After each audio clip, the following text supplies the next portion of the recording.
In a recent consultation on crime and violence in the Federation of St. Kitts and Nevis, Premier Mark Brantley commented on a group of people he said must be considered in any move to reduce the levels of crime and violence.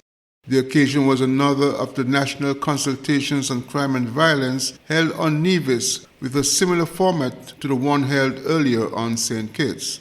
Included in the Nevis consultation were representatives of the private sector, political parties, sports clubs and associations, as well as religious institutions. According to the Premier, the enablers form part of the networks that facilitate crime and violence perpetrated in the country.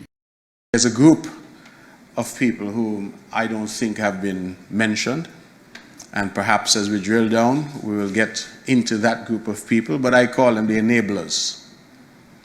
You see, it is one thing to measure the gang members, those who self-report or those who by ticking various boxes you determine are gang members. But my sense is that there's a cohort of persons out there who provide the enabling environment, where the drugs and the guns and the being hidden. Some of them who might be doing the driving or doing the setting up. And sometimes we might be surprised as to who those individuals might be. They're not necessarily the ones sitting on the block with the sagging pants. They're not necessarily the ones smoking and behaving in any unruly fashion. But they are very much part and parcel of the problem.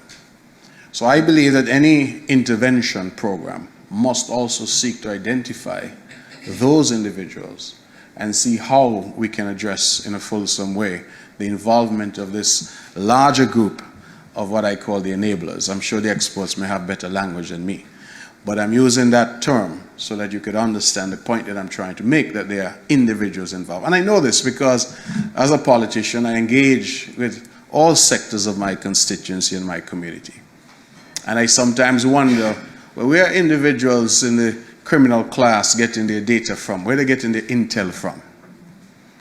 And they have very good intel a lot of times, and they're getting it from people like you and me sometimes. And so we have to question ourselves sometimes as to what our own role might be in relation to crime and violence in our country. Consultation was also attended by co-chair of the Task Force on Citizen Security, Mr. Iselin Phillip, and parliamentarians of the Nevis Island Assembly. Presentations were made by Dr. Janita Richardson, a professor of public health and policy at Windsor University, who delivered a presentation on understanding violence and crime as a public health issue. USAID presented a report, a criminal dynamic study done in the Federation. Glenn Bart reporting for SK Newsline.